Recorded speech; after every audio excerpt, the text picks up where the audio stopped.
ये कहानी है कि कैसे हम शिकारी संग्राहक से किसान बने, गांव बसाए। हम पुरा पाषाण से नव पाषाण तक के बदलाव देखेंगे। तो चलिए शुरू करते हैं ये सफर। देखते हैं उन पत्थरों और गुफाओं में क्या छुपा है। सबसे पहले पुरा पाषाण काल। ये तो काफी लंबा चला है ना? हाँ, बहुत लंबा, लाखों साल। तब इंसान पूरी तरह से प्रकृति पर निर्भर था। शिकार करना, फल फूल इकट्ठा करना। और औजार वो कैसे थे? औजार तो शुरुआती थे, बड़े भारी बिडोल पत्थर के, जिन्हें हम चॉपर चॉपिंग टूल्स कहते हैं। अच्छा। सोहन घाटी, बेलन घाटी जैसी जगहों पर इसके निशान मिलते हैं। फिर आया मध्यपुरा पाषाण काल। हाँ, उसमें क्या फर्क था? उसमें औजार थोड़े सुधरे, शल्क तकनीक आई, मतलब पत्थर से पतले धारदार टुकड़े निकालना। Okay, flakes. हाँ, फ्लेक्स। इनसे काटना आसान हुआ होगा। नर्मदा घाटी में मिले हैं ऐसे औजार। और फिर उच्च पुरा पाषाण काल। इस समय तक आधुनिक मानव होमो सेपियंस आ चुके थे। औजार और भी बेहतर हुए, पतले ब्लेड, नुकीले पत्थर, जैसे चाकू की तरह। हाँ, कुछ वैसा ही। और इसी दौर की हैं भीमबेटका की गुफाएं। भीमबेटका, जहाँ वो शैल चित्र है, कमाल है। बिल्कुल, वो चित्र हमें उस समय के जीवन, उनकी सोच की झलक देते हैं। दुनिया तब काफी ठंडी थी, हिमयुक्ता। तो पुरा पाषाण में शिकारी जीवन, धीरे धीरे सुधरते औजार, फिर मौसम बदला और आया मध्य पाषाण काल। यहाँ क्या खास हुआ औजारों के अलावा? देखिए, यहाँ जलवायु गर्म हुई, पेड़ पौधे जानवर सब बढ़े, तो जीवन शैली पर असर पड़ना ही था। हाँ बिल्कुल। सबसे बड़ा तकनीकी बदलाव था माइक्रोलिथ्स। माइक्रोलिथ्स? हाँ। ये क्या थे? मतलब बहुत छोटे पत्थर के औजार, ज्यामितीय आकार के, त्रिकोण, चौकोर। अच्छा, इतने छोटे? हाँ, शायद इन्हें लकड़ी या हड्डी में लगाकर तीर की नोक या हंसिया जैसा कुछ बनाते होंगे। ओह, यानी ज्यादा कारगर हथियार। हाँ, शिकार और कटाई वगैरह में आसानी हुई। और एक और खास बात। क्या? इसी दौर में पशुपालन के शुरुआती संकेत मिलने लगते हैं। पशुपालन मध्य पाषाण में ही? हाँ, शुरुआती संकेत, जैसे मध्य प्रदेश में आदमगढ़, राजस्थान में बागोर। यहाँ जानवरों की हड्डियों के साथ माइक्रोलिथ्स मिले हैं। शायद ये पालतू बनाने की कोशिश रही हो। दिलचस्प। और गुजरात में लंगनाज, यूपी में सराय नाहर राय, ये भी इसी काल के हैं। जी हाँ, ये महत्वपूर्ण स्थल हैं। ठीक है। तो शिकार के साथ पशुपालन की हल्की शुरुआत। इसके बाद आया नव पाषाण काल। इसे तो क्रांति कहते हैं, क्यों भाई? अरे बिल्कुल सही, नव पाषाण क्रांति, ये नाम एकदम फिट बैठता है। ऐसा क्या हुआ? इंसान ने खेती करना सीख लिया। ये समझना कि बीज बोएंगे तो फसल उगेगी, ये बहुत बड़ा बदलाव था। सही बात है, मतलब अब वो खाना ढूंढने की बजाय खाना उगाने लगा। खाद्य संग्राहक से खाद्य उत्पादक बन गया। तो फिर तो जीवन पूरा बदल गया होगा। बिल्कुल। खेती के लिए एक जगह टिकना पड़ा, तो स्थायी बस्तियां बनी, गांव बसे। पशुपालन भी अब ठीक से होने लगा। और मिट्टी के बर्तन? हाँ, जरूरतें बढ़ी तो मिट्टी के बर्तन बनने लगे, अनाज रखने पकाने के लिए। पहले हाथ से, फिर शायद चाक पर भी। औजार भी अब घिसे हुए पॉलिश वाले बनने लगे, ज्यादा धारदार कुल्हाड़ियां वगैरह।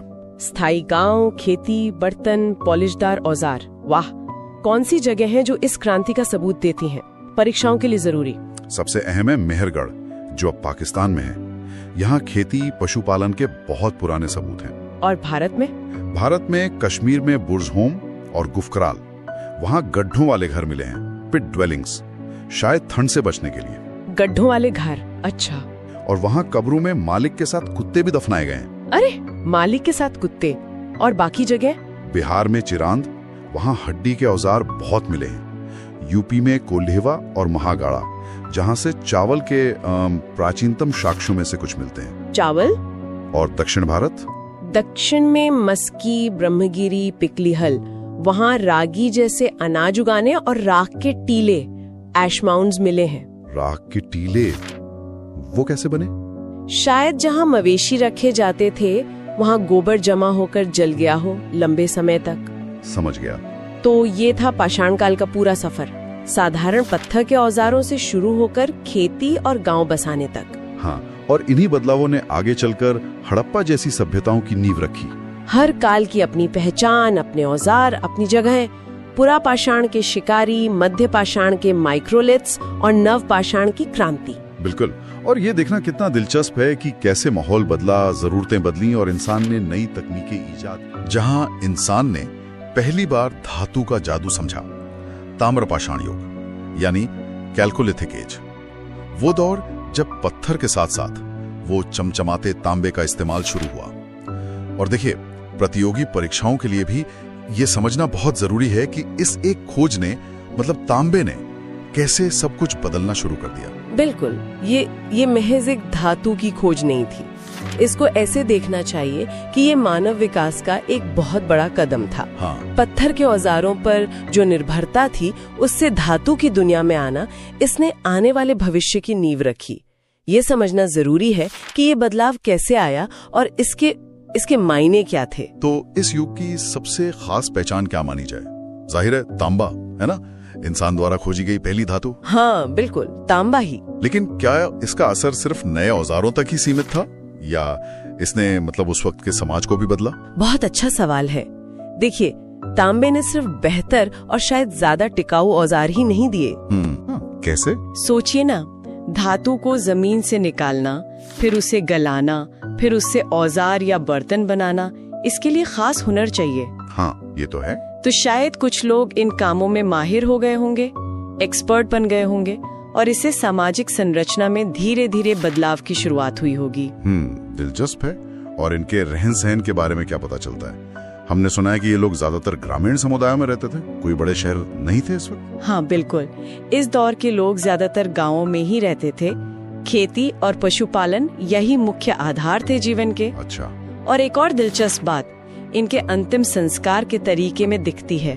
ये शवों को बड़े मिट्टी के मर्तबानों या कहें कलश में रखकर दफनाते थे। हाँ, कलश शवाधान, ये टर्म सुना है जी। ये उनके रीति रिवाजों और शायद पारलौकिक जीवन संबंधी उनकी जो मान्यताएं थी, उनकी तरफ इशारा करता है। और क्या ऐसी कोई चीज थी जिसके बारे में इन्हें जानकारी नहीं थी? परीक्षाओं में अक्सर ये भी पूछ लिया जाता है कि क्या नहीं था इनके पास। हाँ, इसमें दो मुख्य बातें ध्यान रखने लायक है। एक तो इन्हें घोड़े के बारे में जानकारी नहीं थी, कम से कम व्यापक रूप से इस्तेमाल का कोई सबूत नहीं है। अच्छा, घोड़ा नहीं था। और दूसरा ये पकी हुई ईंटों का इस्तेमाल नहीं करते थे। ओह, अच्छा, तो फिर घर कैसे बनाते थे? इसका मतलब यही है कि इनके घर शायद मिट्टी, घास फूस या फिर कच्ची ईंटों के बने होते होंगे, जो बाद की सभ्यताओं जैसे सिंधु घाटी सभ्यता, जहाँ पक्की ईंटों के मजबूत घर मिले हैं, उतने टिकाऊ नहीं रहे होंगे। सही बात है। अच्छा, घरों की बात हुई तो बर्तनों का जिक्र भी जरूरी है। सुनने में आया है कि इनके मिट्टी के बर्तन भी खास थे, उनकी अपनी पहचान थी। बिल्कुल, पुरातत्वविदों के लिए मिट्टी के बर्तन तो एक तरह से उस काल के, आप कह सकती हैं, सिग्नेचर जैसे होते हैं। हाँ। ताम्रपाषाण युग की दो खास शैलियाँ मिलती हैं। एक तो है काले और लाल रंग के बर्तन, ब्लैक एंड रेड वेयर। ये कैसे होते थे? इनमें आमतौर पर अंदर और बर्तन के गले के पास का हिस्सा काला होता था और बाकी का बाहरी हिस्सा लाल। अच्छा, और दूसरी शैली? दूसरी है गेरुए रंग के बर्तन, ओक्रो कलर्ड पॉटरी, OCP। ये खासकर गंगा यमुना का जो दोआब क्षेत्र है, वहाँ ज्यादा मिले हैं। तो ये बर्तन न सिर्फ उनकी कला और तकनीक दिखाते हैं, बल्कि अलग अलग संस्कृतियों और शायद उनके बीच के व्यापारिक संपर्कों को समझने में भी मदद करते हैं। तो मतलब ये संस्कृति सिर्फ एक दो इलाकों तक सीमित नहीं थी, ये पूरे भारत में फैली हुई थी। हाँ, ये बहुत व्यापक थी, इसका फैलाव काफी बड़ा था। अगर हम पश्चिम की ओर देखें तो महाराष्ट्र में जोरवे संस्कृति पनपी। जोरवे संस्कृति? हाँ, यहाँ जोरवे, नेवासा, दायमाबाद और इनामगांव जैसे बहुत महत्वपूर्ण स्थल मिले हैं। दायमाबाद का नाम तो काफी सुना है। हाँ, दायमाबाद तो खास तौर पे उल्लेखनीय है क्योंकि यहाँ से कांसे की कुछ भारी वस्तुएं मिली हैं। कांसे की? ताम्रपाषाण युग में? जी हाँ, ये थोड़ा एडवांस्ड स्टेज दिखाता है। जैसे वो एक रथ चलाने वाले मनुष्य की आकृति मिली है और गैंडे, हाथी, भैंसे की भी ठोस आकृतियां मिली हैं। ये उस युग की उन्नत धातु तकनीक का सबूत पेश करती हैं। वाह, जबरदस्त। और राजस्थान या मध्य प्रदेश में वहाँ क्या मिला है? दक्षिण पूर्वी राजस्थान में बनास नदी घाटी में आहार और गिलुंद जैसे स्थल मिले हैं। आहार संस्कृति? जी, आहार संस्कृति को ताम्रपाषाण युग के शुरुआती चरणों में गिना जाता है। यहाँ तांबे के औजारों की भरमार मिली है, इसलिए इसे ताम्बवती भी कहते थे शायद। अच्छा, ताम्बवती। और मध्य प्रदेश? पश्चिमी मध्य प्रदेश में मालवा, कायथा और एरण ये प्रमुख स्थल हैं। मालवा संस्कृति खासकर अपने उत्कृष्ट कोटि के मृद भांडों, मतलब बर्तनों के लिए जानी जाती है। बहुत अच्छी क्वालिटी के बर्तन मिले हैं वहां से। तो पश्चिम हो गया, मध्य भारत हो गया, पूर्वी भारत की तरफ भी इसके निशान मिले हैं क्या? जी हाँ, पूर्वी भारत में भी। बिहार में चिरांद और सोनपुर जैसे स्थल हैं, और पश्चिम बंगाल में पांडु राजा ढिबी जो बर्दवान जिले में है, और महिषादल मिदनापुर जिले में, इन जगहों से भी इस युग के प्रमाण मिले हैं। बाप रे, मतलब बिहार बंगाल तक। हाँ, इससे साफ पता चलता है कि तांबे का ज्ञान और उससे जुड़ी जो जीवन शैली थी वो भारत के एक बहुत बड़े भूभाग में फैल चुकी थी, कोई एक जगह सीमित नहीं थी। तो संक्षेप में अगर देखें, पहली धातु तांबे का प्रयोग शुरू हुआ, लोग गाँव में रहते थे, शवों को कलश में दफनाने का रिवाज था, खास तरह के मिट्टी के बर्तन थे, काले, लाल और गेरुए वाले जी। और पूरे भारत में महत्वपूर्ण स्थल फैले थे, जैसे महाराष्ट्र में दायमाबाद, राजस्थान में आहार, एमपी में मालवा और पूर्व में चिरांद तक। ये सब मिलकर एक ऐसी तस्वीर बनाते हैं जहां इंसान तकनीक और समाज के विकास की एक नई सीढ़ी चढ़ रहा था। बिल्कुल, कि इस शुरुआती तकनीक ने, इस ज्ञान ने किस तरह धीरे धीरे कांसे जैसी मिश्र धातु बनाने के आइडिया को या ज्ञान को प्रेरित किया होगा। और ये जो पहल धातु का इस्तेमाल करने वाले समुदाय थे, इनको रोजमर्रा की जिंदगी में क्या अनोखी चुनौतियां झेलनी पड़ती होंगी, जिसके बारे में शायद हम आज पूरी तरह अंदाजा भी नहीं लगा सकते। सही बात है, सोचने वाली बात है। इस पर सोचिएगा जरूर। भारत के अतीत की गहराइयों में एक ऐसी सभ्यता की कहानी जो हजारों साल पुरानी है, सिंधु घाटी सभ्यता। बिल्कुल, सिंधु नदी के किनारे पनपी भारत की पहली ज्ञात शहरी संस्कृति। और कमाल की बात ये कि ये बहुत ही सुनियोजित थी। हाँ, और इसका नाम जॉन मार्शल ने दिया था, जो उस समय आर्कियोलॉजिकल सर्वे ऑफ इंडिया के हेड थे। सही कहा। और इसका फैलाव देखिए, भारत में पंजाब, हरियाणा, राजस्थान, पश्चिमी यूपी और उधर पाकिस्तान में पंजाब, सिंध, बलूचिस्तान तक, मतलब गजब का विस्तार था। बिल्कुल। उत्तर में मांडा जम्मू कश्मीर में से लेकर दक्षिण में दायमाबाद महाराष्ट्र तक, और पूरब में आलमगीरपुर यूपी से पश्चिम में सुत का गेंडोर बलूचिस्तान तक फैली हुई थी। तो आज हम इसी सभ्यता की कुछ खास बातें समझने की कोशिश करेंगे जो एग्जाम्स के लिए भी जरूरी हैं। हाँ बिल्कुल। तो कहाँ से शुरू करें? नगर योजना से, वो तो बहुत मशहूर है इनकी के लिए। और सड़कें सुना है बिल्कुल सीधी, एक दूसरे को समकोण पर काटती थी, ग्रिड पैटर्न जिसे कहते हैं। एग्जैक्टली। और पानी निकासी का सिस्टम तो पूछिए मत, ढकी हुई नालियां हर घर से जुड़ी हुई, कमाल की इंजीनियरिंग। आज भी मुश्किल है कई जगह ऐसा सिस्टम बनाना। और बलूचिस्तान जैसी जगहों पर पानी बचाने के लिए छोटे बांध, जिन्हें गबर बंद या नाला कहते थे, उसके भी सबूत हैं। मतलब पानी का मैनेजमेंट भी जानते थे। अच्छा, ये तो हुई शहर की बात। करते क्या थे ये लोग? इकोनॉमी कैसी थी? देखिए, सबसे पहले तो ये माना जाता है कि कपास, कॉटन उगाने वाले ये दुनिया के पहले लोग थे। अच्छा, तभी शायद यूनानी से सिंडन कहते थे। हाँ, शायद इसी वजह से। और कांसे के औजार, बर्तन खूब मिले हैं, मतलब मेटल का इस्तेमाल पता था। लेकिन लोहा नहीं। नहीं, लोहे की जानकारी इनको बिल्कुल नहीं थी। ये कांस्य युग की सभ्यता थी। तो मुख्य काम क्या थे इनके?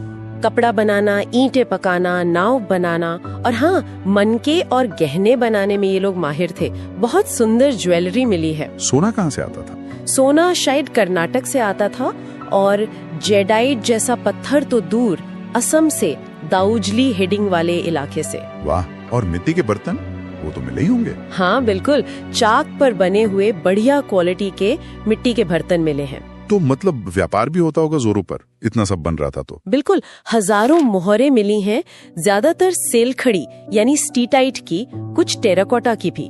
इन पर जानवरों की आकृतियां और कुछ लिखा हुआ है। ये मोहरें किस काम आती थी? स्टैंप की तरह? हाँ, शायद व्यापार में पहचान के लिए या माल पर निशान लगाने के लिए। और इनका ट्रेड मेसोपोटामिया यानी आज के इराक तक था। ये कैसे पता चला? क्योंकि हड़प्पा की मोहरें वहाँ मिली हैं, और मेसोपोटामिया के रिकॉर्ड्स में इन्हें मेलुहा कहा गया है। मेलुहा, दिलचस्प है। और तौलने के लिए बाट वगैरह? हाँ, बाट भी मिले हैं, और वो अक्सर 16 या उसके मल्टीपल्स में होते थे, 16, 32, 64 इस तरह से। तो क्या पैसे चलते थे या बार्टर सिस्टम? ज्यादातर लगता है कि चीजों की अदला बदली यानी बार्टर सिस्टम ही चलता था।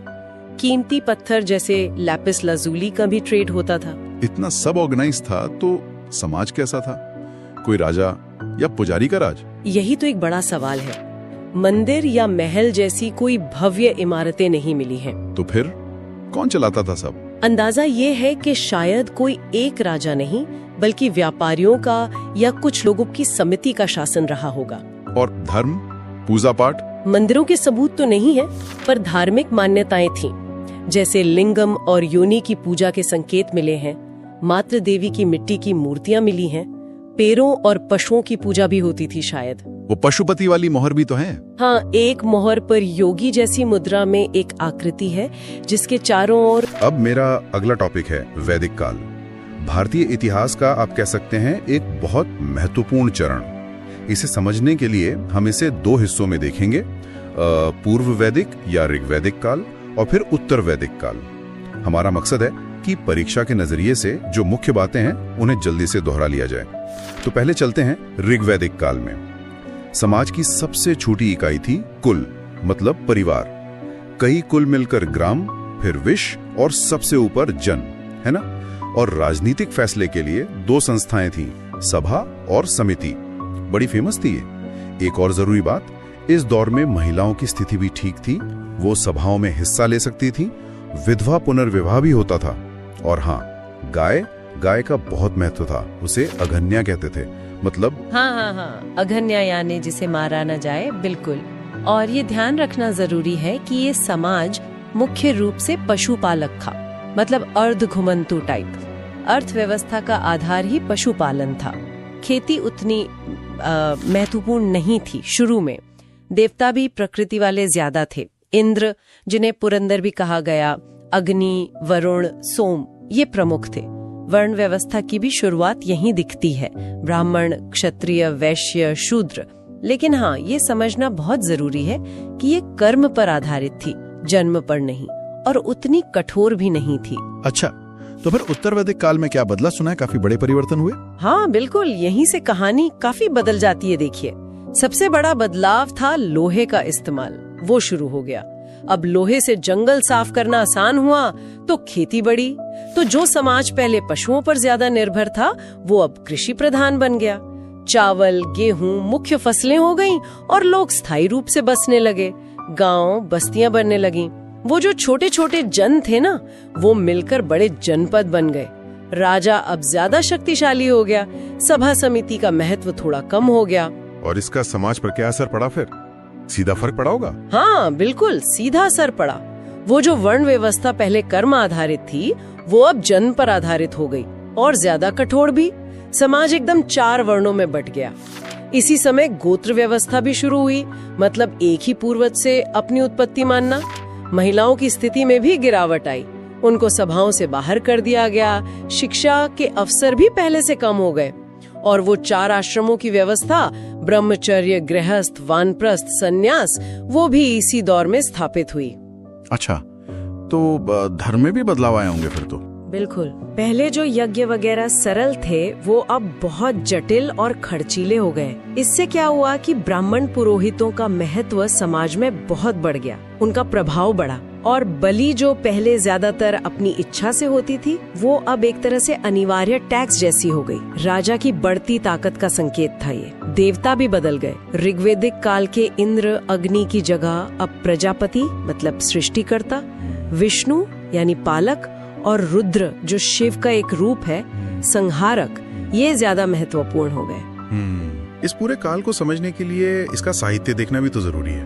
वेद तो सबने सुने ही है। हाँ, वेद तो इसकी नींव है। 4 वेद हैं। ऋग्वेद सबसे पुराना है, जिसमें देवताओं की स्तुतियां हैं। वो शुरुआती दौर की झलक देता है। फिर सामवेद, जिसमें उन्हीं स्तुतियों को गाने लायक बनाया गया।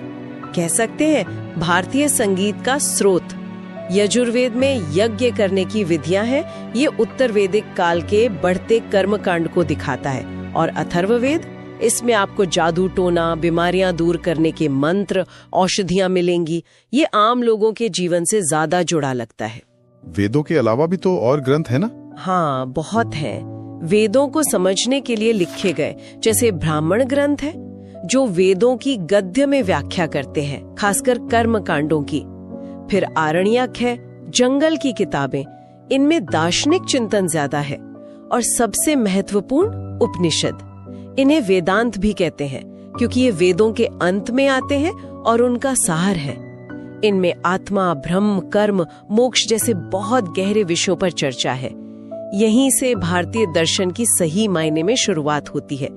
फिर वेदांग भी हैं, 6 अंग हैं, शिक्षा, कल्प, व्याकरण, निरुक्त, छंद, ज्योतिष।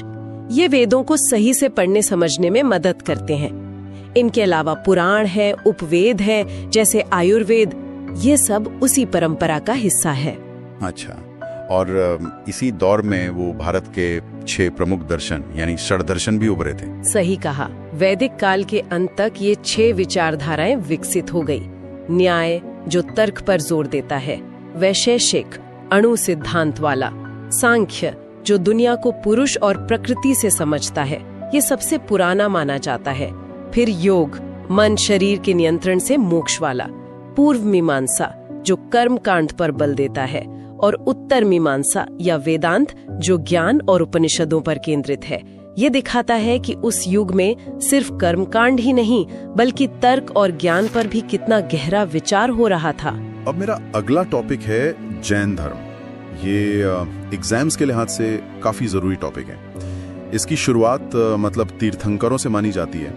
मैंने सुना है कुल 24 तीर्थंकर हुए हैं। जी हाँ, बिल्कुल 24। पहले तीर्थंकर थे ऋषभदेव, जिनका प्रतीक चिन्ह बैल था। और खास बात यह है कि इनका जिक्र हमें वेदों में भी मिलता है। अच्छा, वेदों में भी? हाँ। फिर 23वें तीर्थंकर हुए पार्श्वनाथ। ये वाराणसी से थे और इनका प्रतीक था सर्प। सही, लेकिन जोर तो ज्यादातर 24वें तीर्थंकर वर्धमान महावीर पर ही रहता है ना, मतलब सवालों में। हाँ हाँ, बिल्कुल। महावीर स्वामी सबसे प्रमुख हैं। तो उनके जीवन पर थोड़ी बात करते हैं। जन्म 540 ईसा पूर्व के आसपास कुंडग्राम वैशाली में हुआ था, जो अब बिहार में है। जी, कुंडग्राम वैशाली। उनके पिता सिद्धार्थ थे ज्ञात्रिक कुल के प्रधान, और माता त्रिशला वो लिच्छवी राजकुमारी थी। हाँ, लिच्छवी गणराज्य उस जमाने का काफी शक्तिशाली राज्य था वो। बिल्कुल। महावीर की पत्नी का नाम यशोदा था और उनकी एक बेटी भी थी, अनुजा प्रियदर्शिनी। अच्छा, और ये भी सुना है कि उनके पहले शिष्य उनके दामाद ही थे, जमाली। हाँ, ये बात सही है। जमाली उनके पहले शिष्य बने। महावीर ने घर कब छोड़ा था? शायद 30 साल की उम्र में। हाँ, 30 वर्ष की आयु में उन्होंने सत्य की खोज में गृह त्याग किया था। तो फिर ज्ञान प्राप्ति, जिसे कैवल्य कहते हैं, वो कब हुई? कैवल्य, हाँ, ये उन्हें मिला 42 साल की उम्र में, मतलब पूरे 12 साल की कठोर तपस्या के बाद। जी, जृंभिक ग्राम के पास एक जगह थी, ऋजुपालिका नदी के तट पर। और पेड़ कौन सा था? हाँ, साल का पेड़ था। साल वृक्ष के नीचे? अच्छा, और पहला उपदेश कहाँ दिया था उन्होंने? पहला उपदेश उन्होंने पावा में दिया था। पावा में। और निर्वाण मतलब देह त्याग? निर्वाण हुआ 72 वर्ष की आयु में 468 ईसा पूर्व में। जगह थी पावापुरी, ये भी बिहार में ही है। ओके। ज्ञान प्राप्ति के बाद उन्हें कुछ उपाधियां भी मिली थी, जैसे जिन। हाँ, जिन या जितेंद्रिय, मतलब इंद्रियों को जीतने वाला। और केवलिन भी कहा गया, यानी जिसे पूर्ण ज्ञान हो, कैवल्य प्राप्त हो गया हो। अच्छा, ये तो हुई महावीर के जीवन की बात। जी। अब थोड़ा जैन दर्शन पर आते हैं। जी। इसमें त्रिरत्न का जिक्र आता है बार बार, ये क्या है? जी, त्रिरत्न मतलब 3 रत्न। ये जैन दर्शन का आधार है। सम्यक ज्ञान यानी सही ज्ञान, सम्यक दर्शन मतलब सही विश्वास या नजरिया, और सम्यक चरित्र, और सम्यक चरित्र बिल्कुल सही आचरण। माना जाता है कि इन्हीं तीनों को फॉलो करके मोक्ष मिल सकता है। और इनके साथ ही 5 महाव्रत भी हैं, 5 व्रत। हाँ, 5 महाव्रत। इनमें है अहिंसा, मतलब किसी को चोट ना पहुंचाना। सत्य, हमेशा सच बोलना। अस्तेय, यानी चोरी न करना। और अपरिग्रह, संपत्ति जमा न करना। हाँ, जरूरत से ज्यादा संपत्ति इकट्ठा न करना। और 5वां है ब्रह्मचर्य, मतलब इंद्रियों पर संयम रखना। ये 5वां व्रत महावीर स्वामी ने जोड़ा था। पहले 4 पार्श्वनाथ के समय से थे। अच्छा, ब्रह्मचर्य महावीर ने जोड़ा, क्यों जोड़ा होगा? कोई खास वजह? हो सकता है उस समय के माहौल को देखते हुए, या फिर भिक्षु संघ को और ज्यादा अनुशासन में रखने के लिए इसकी जरूरत महसूस हुई हो। और जैन धर्म की जो मूल मान्यताएं हैं, ईश्वर के बारे में क्या सोच है? देखिए, जैन दर्शन आत्मा के अस्तित्व में विश्वास रखता है और कर्म के सिद्धांत में भी, मतलब जैसा कर्म वैसा फल। लेकिन ये ईश्वर को सृष्टि के रचयिता के तौर पर नहीं मानता। अच्छा, मतलब ईश्वर में विश्वास नहीं। सृष्टि बनाने वाले ईश्वर में नहीं, जीवन का लक्ष्य कर्मों के बंधन से मुक्त होकर मोक्ष पाना है, आत्मा को शुद्ध करना है। समझ गया। आगे चलकर जैन धर्म में दो हिस्से हो गए थे, श्वेतांबर और दिगंबर। ये क्यों हुआ? हाँ, ये विभाजन हुआ। मुख्य वजह थी अनुशासन और कपड़ों को लेकर मतभेद। जो श्वेतांबर थे वे स्थूलभद्र के अनुयायी माने जाते हैं और सफेद कपड़े पहनते हैं। श्वेतांबर मतलब सफेद वस्त्र वाले। बिल्कुल। और दिगंबर, जिनके प्रमुख भद्रबाहु थे, वो मानते थे कि मोक्ष के लिए वस्त्रों का पूरी तरह त्याग जरूरी है। दिग यानी दिशाएं, ही जिनका अंबर हो यानी वस्त्र। अच्छा, मतलब वो वस्त्र धारण नहीं करते। जी। एक कहानी ये भी है कि मगध में जब अकाल पड़ा तो भद्रबाहु अपने कुछ अनुयायियों और कहते हैं चंद्रगुप्त मौर्य के साथ दक्षिण भारत चले गए थे, कर्नाटक में श्रवणबेलगोला। जब वो लौटे तो यहाँ जो लोग रह गए थे उनसे नियम वगैरह को लेकर मतभेद बढ़ गए थे। ये चंद्रगुप्त मौर्य वाला एंगल भी है। खैर, जैन धर्म के इतिहास में दो बड़ी सभाएं भी हुई जिन्हें संगीति कहते हैं, जहाँ शायद ग्रंथों को इकट्ठा किया गया। हाँ, दो प्रमुख जैन संगीतियां हुई। पहली हुई थी पाटलिपुत्र में, आज के पटना में, लगभग 300 ईसा पूर्व के आसपास। अध्यक्ष कौन थे इसके? स्थूलभद्र। इसी संगीति में जैन धर्म के जो 12 अंग ग्रंथ हैं उनका संकलन शुरू हुआ। ये मुख्य ग्रंथ हैं। ओके। और दूसरी संगीति? दूसरी संगीति काफी बाद में हुई, 512 ईस्वी में। ये हुई वल्लभी में, गुजरात में, और इसके अध्यक्ष थे देवर्धि क्षमाश्रमण। अच्छा, वल्लभी गुजरात। इसमें क्या हुआ? इसमें जो 12 अंग थे और साथ में 12 उपांग, जो अंगों की तरह से व्याख्याएं हैं, उनको अंतिम रूप दिया गया, मतलब फाइनली लिख लिया गया। ये दोनों संगीतियां, उनके स्थान और अध्यक्ष अक्सर पूछे जाते हैं परीक्षाओं में। हाँ, ये तो इम्पोर्टेंट है। अब थोड़ी बात करते हैं जैन कला और वास्तुकला की। कौन से राजाओं ने इसे बढ़ावा दिया? कई राजाओं ने इसे संरक्षण दिया, जैसे मौर्य सम्राट चंद्रगुप्त मौर्य का नाम आता है, बिंदुसार का भी। फिर कलिंग के राजा खारमेल का नाम बहुत महत्वपूर्ण है। खारवेल, हाँ, उनका हाथी गुम्फा अभिलेख। बिल्कुल। उसी से पता चलता है इनके समय में जैन कला खूब फली फूली।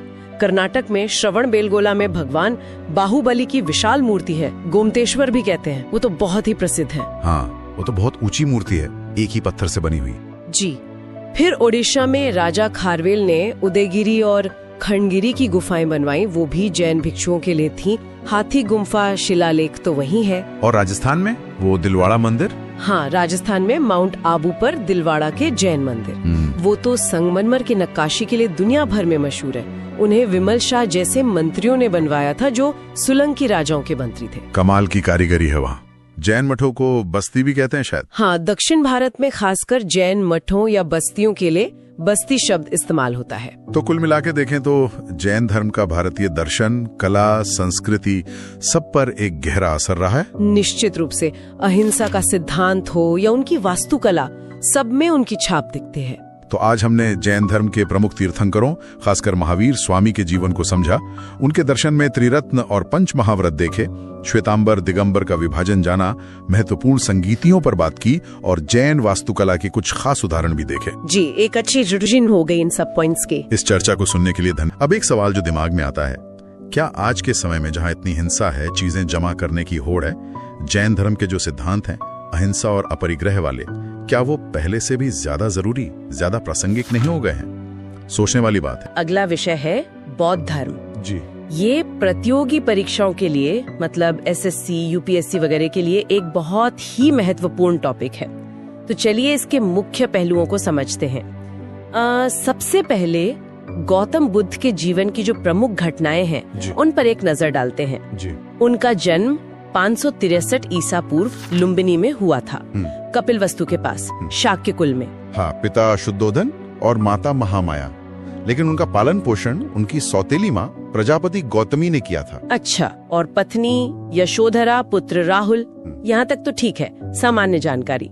लेकिन जो अहम बात है वो है 29 साल की उम्र में उनका घर छोड़ना। जी, महाभिनिष्क्रमण। हाँ, महाभिनिष्क्रमण। ये एक बहुत बड़ा कदम था। बिल्कुल। और ये सिर्फ घर छोड़ना नहीं था, ये असल में सत्य की खोज का पहला बड़ा कदम था। उनके साथ उनका घोड़ा कंथक और सारथी चन्ना थे। ये नाम भी कभी कभी पूछ लिए जाते हैं। अच्छा। फिर 35 की उम्र में उन्हें ज्ञान मिला उरुवेला में, जो गया के पास है, निरंजना नदी के किनारे बोधि वृक्ष के नीचे, जिसे निर्वाण कहा गया। जी, निर्वाण। यहीं पर सिद्धार्थ गौतम बुद्ध बने। और ज्ञान मिलने के बाद पहला उपदेश वो सारनाथ में दिया था। हाँ, सारनाथ, जिसे ऋषि पत्तन या मृगदाव भी कहते हैं। और उस पहले उपदेश को धर्म चक्र प्रवर्तन कहते हैं, मतलब धर्म के पहिए को चलाना। बिल्कुल सही। और अंत में 483 ईसा पूर्व कुशीनगर में उनका महापरिनिर्वाण हुआ, यानी उनकी मृत्यु। जी। और इन सभी घटनाओं से जुड़े कुछ प्रतीक भी हैं जो अक्सर एग्जाम्स में आते हैं। हाँ, वो प्रतीक जैसे जन्म के लिए कमल या बैल, ग्रह त्याग के लिए घोड़ा, ज्ञान के लिए बोधि वृक्ष, अच्छा, पहले उपदेश के लिए चक्र और महापरिनिर्वाण के लिए स्तूप। ये याद रखने जरूरी हैं, घटनाओं से जोड़कर। हाँ बिल्कुल, सीधा सवाल बन जाता है इनसे। चलिए अब थोड़ा ग्रंथों की बात करते हैं। बौद्ध धर्म के जो शुरुआती ग्रंथ हैं वो पाली भाषा में है और इनमें सबसे अहम है त्रिपिटक। त्रिपिटक मतलब 3 पिटारे या टोकरियां। पहला है विनय पिटक। इसमें क्या है? इसमें मठ के नियम हैं, भिक्षुओं के लिए अनुशासन, संघ कैसे चलेगा, ये सब। ठीक है। दूसरा है सुत्त पिटक, ये सबसे बड़ा है। इसमें बुद्ध के उपदेश, उनके संवाद, ये सब शामिल है। अच्छा। और तीसरा है अभिधम्म पिटक। ये थोड़ा दार्शनिक है। इसमें सुत्त पिटक की जो शिक्षाएं हैं उनका विश्लेषण है, उनकी व्याख्या है। तो ये तीनों मिलकर बौद्ध शिक्षाओं का आधार बनाते हैं। जी बिल्कुल। इनके अलावा जातक कथाएं भी हैं, बुद्ध के पिछले जन्मों की कहानियां। हाँ, सुनी है। और वो मिलिंदपन्नो। हाँ, मिलिंदपन्नो भी महत्वपूर्ण है। इसमें यूनानी राजा मिनांडर और बौद्ध भिक्षु नागसेन के बीच प्रश्नोत्तर हैं, काफी रोचक है। कुछ खास शब्द भी हैं जो बार बार आते हैं, जैसे चैत्य, विहार। जरूर। चैत्य होता है पूजा का हॉल या स्थल, विहार होता है भिक्षुओं के रहने की जगह, मतलब मठ। और स्तूप वो गुंबद जैसी संरचना होती है जहाँ बुद्ध या किसी बड़े भिक्षु के अवशेष रखे जाते हैं, जैसे सांची, सारनाथ, बरहूत अमरावती में है। रामभर स्तूप भी है कुशीनगर में। हाँ, और केसरिया बिहार में। और एक शब्द है बोधिसत्व। बोधिसत्व ये क्या है?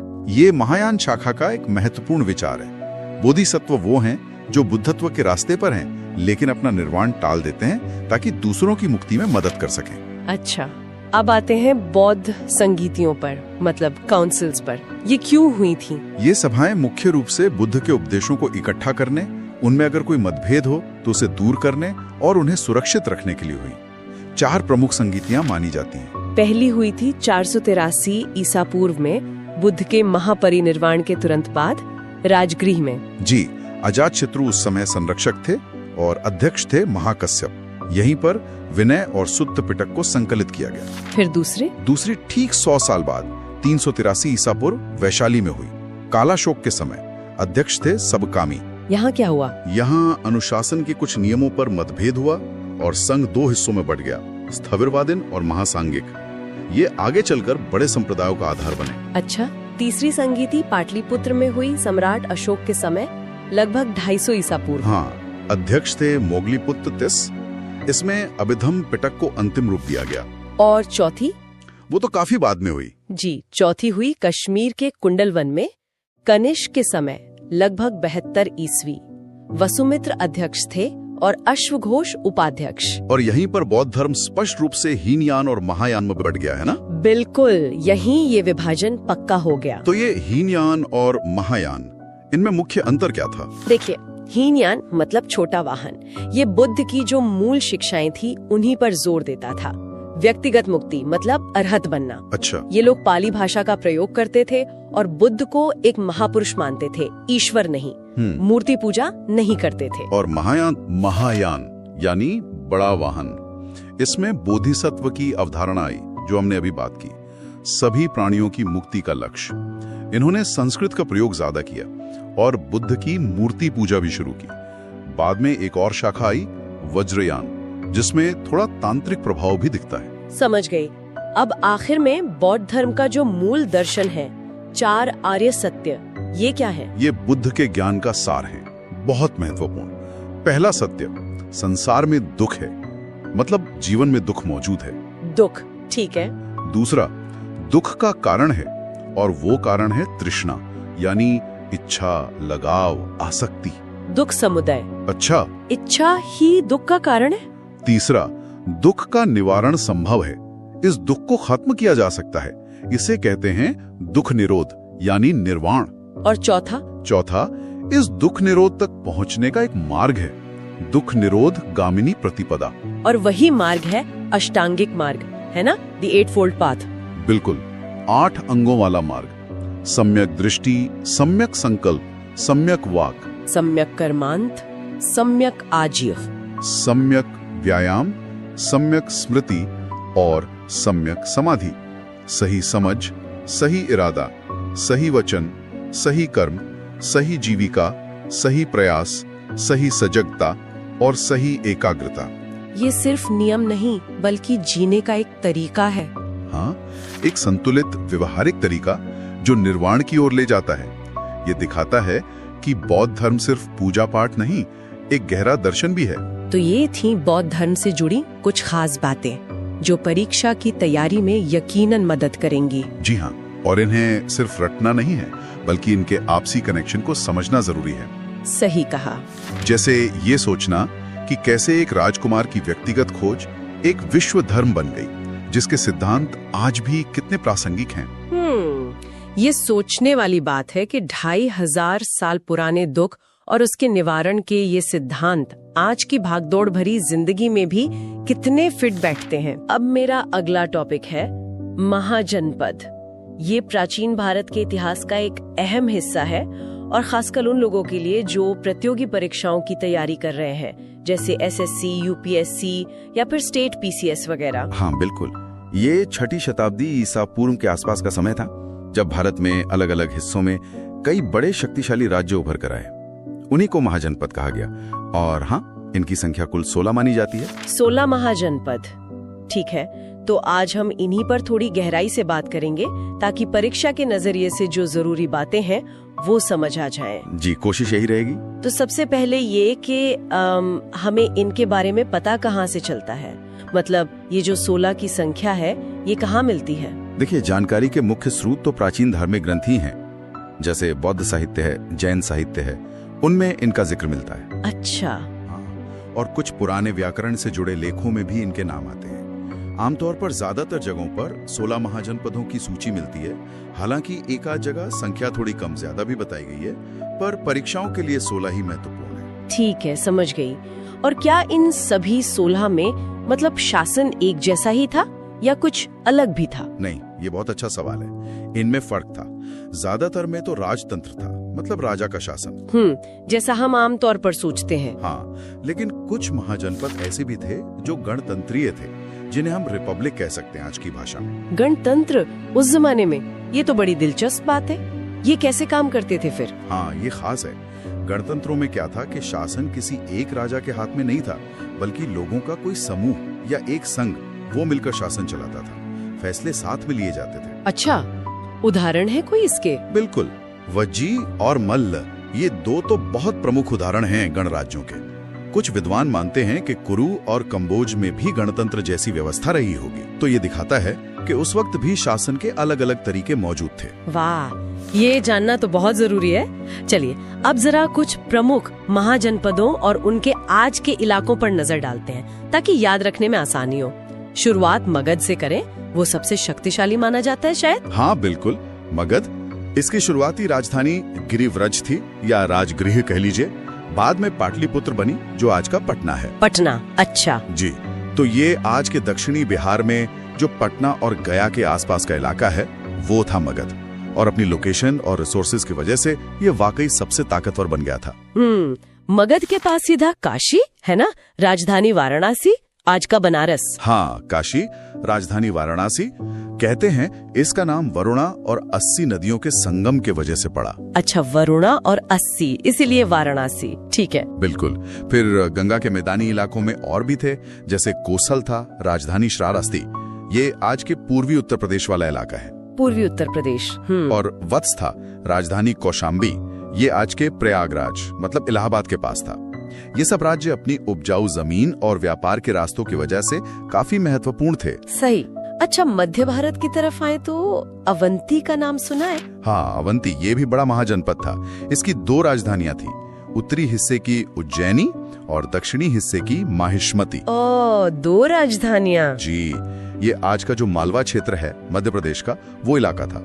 और उज्जैनी यानी आज का उज्जैन, वो उस समय व्यापार और संस्कृति का बहुत बड़ा केंद्र था, बहुत महत्वपूर्ण शहर। उज्जैन, समझ गए।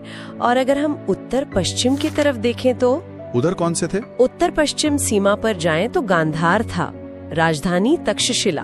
तक्षशिला, वो तो शिक्षा का बहुत बड़ा केंद्र था, है ना? बिल्कुल, विश्व प्रसिद्ध केंद्र था शिक्षा का। ये आज पाकिस्तान में है, रावलपिंडी के पास। और इसी के पास था कंबोज, राजधानी पूंछ या हटक बताई जाती है। कंबोज, ये कहाँ पड़ता होगा आज? ये आज का जो कश्मीर का राजौरी और पाकिस्तान का हजारा क्षेत्र है, वो इलाका। कंबोज अपने घोड़ों के लिए बहुत मशहूर था और संभवतः ये भी एक गणतंत्र रहा हो। घोड़ों के लिए? अच्छा। और वो गणराज्य जिनका आपने पहले जिक्र किया था, वज्जी और मल? हाँ, वज्जी संघ, इसकी राजधानी वैशाली थी। आज के उत्तरी बिहार में ये 8 कुलों का एक बड़ा मजबूत संघ था। इसमें लिच्छवी सबसे प्रमुख थे। ये अपनी गणतांत्रिक व्यवस्था के लिए ही जाना जाता था। 8 कुलों का संघ वज्जी, ठीक है। और मल? हाँ, मल भी एक गणराज्य था। इसकी 2 राजधानियां थी, कुशीनारा और पावा। ये आज के पूर्वी उत्तर प्रदेश में देवरिया जिले के आसपास का क्षेत्र है। बौद्ध इतिहास में भी इन दोनों जगहों का बड़ा महत्व है। हाँ, कुशीनगर और पावापुरी, बिल्कुल। अच्छा, क्या कोई महाजनपद दक्षिण भारत में भी था? मुझे याद नहीं आ रहा। हाँ, एक था। सिर्फ एक महाजनपद दक्षिण में था, अश्मक या अस्सक भी कहते हैं इसे। अश्मक कहाँ पर था ये? ये गोदावरी नदी के किनारे बसा था। राजधानी थी पोतन या पोटली। ये इकलौता महाजनपद था जो विंध्य पर्वत के दक्षिण में स्थित था। ओह, ये तो खास बात है। दक्षिण का इकलौता महाजनपद अश्मक, ठीक है। और बाकी जो रह गए उनका भी नाम बता दीजिए संक्षिप्त में। जी बिल्कुल। अंग था, राजधानी चंपा, आज का पूर्वी बिहार। शूरसेन था, राजधानी मथुरा, आज का मथुरा क्षेत्र। पांचाल था, पश्चिमी उत्तर प्रदेश में। इसकी भी 2 राजधानियां थीं, अहिच्छत्र और काम्पिल्ले। कुरु था, राजधानी इंद्रप्रस्थ, आज का दिल्ली मेरठ वाला इलाका। मत्स्य था, राजधानी विराटनगर, आज का जयपुर क्षेत्र। और चेदी था, राजधानी सोत्थिवती या सुक्तिमती, आज का बुंदेलखंड क्षेत्र। ठीक है, तो ये हो गए पूरे 16। बहुत अच्छे से समझ आ गया। तो अगर हम मोटी मोटी बातें याद रखें तो मगध का सबसे शक्तिशाली होना, वज्जी और मल जैसे गणराज्यों का अस्तित्व, काशी का महत्व, अवंती का उज्जैन शहर और दक्षिण में अश्मक, ये कुछ खास पॉइंट है। बिल्कुल सही, ये मुख्य बातें हैं जो याद रखनी चाहिए। और ये सोचना भी बड़ा रोचक है कि कैसे इन हजारों साल पुराने राज्यों और शहरों के नाम आज भी हमारे भूगोल का, हमारे इतिहास का हिस्सा हैं। इनकी विरासत कहीं ना कहीं आज भी जिंदा है। अच्छा, तो अब मेरा अगला विषय है मगध साम्राज्य। ये उन 16 महाजनपदों में से एक था। चलिए इस पर थोड़ी गहराई से बात करते हैं। बिल्कुल, मगध का अध्ययन जरूरी है क्योंकि इसने भारत के पहले, आप कह सकते हैं, बड़े साम्राज्य की नींव रखी। देखिए, किसी भी शक्ति के उदय के पीछे कई कारण होते हैं, है ना? मगध के मामले में देखें तो उसकी भौगोलिक स्थिति, जो नेचुरल रिसोर्सेज थे, और हाँ, जो शासक थे, उनकी नीतियां, इन सब ने मिलकर इसे एक प्रमुख ताकत बनाया। हाँ, जैसे आपने भौगोलिक स्थिति की बात की, इनकी राजधानियों को ही देखें। पहले राजगृह 5 पहाड़ियों से घिरा हुआ, मतलब एक तरह से नेचुरल किला। बिल्कुल बिल्कुल, सुरक्षा की दृष्टि से बहुत महत्वपूर्ण। और फिर बाद में पाटलिपुत्र, वो गंगा और सोम नदियों के संगम पर थी। तो ये तो व्यापार और जलमार्ग दोनों के लिए एकदम सही जगह होगी ना? एकदम सही कहा आपने। नदियों से आना जाना, व्यापार सब आसान हुआ और सुरक्षा तो थी ही। और एक बहुत बड़ी बात जो अक्सर डिस्कस होती है, वो है लोहे के भंडार। हाँ, लौह अयस्क। जी, इस इलाके में लोहा आसानी से उपलब्ध था।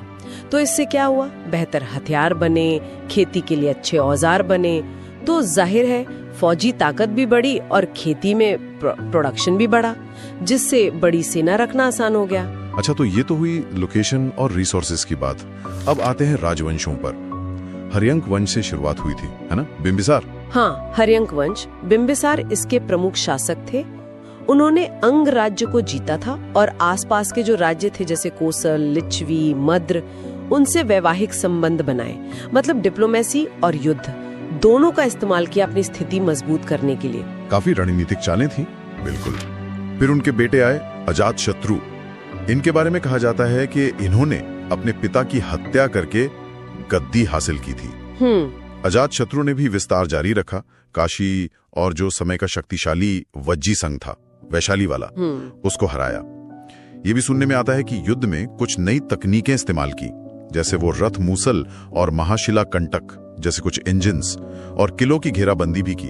अच्छा, और पहली बौद्ध संगीति भी तो इन्हीं के समय हुई थी। जी हाँ, बिल्कुल। पहली बौद्ध संगीति या काउंसिल कह लें, वो अजातशत्रु के संरक्षण में राजगृह में ही हुई थी। और फिर इसी वंश में उदाइन ने राजधानी बदली थी, पाटलिपुत्र ले गए थे। हाँ, उदाइन ने ही राजधानी को राजगृह से पाटलिपुत्र शिफ्ट किया था।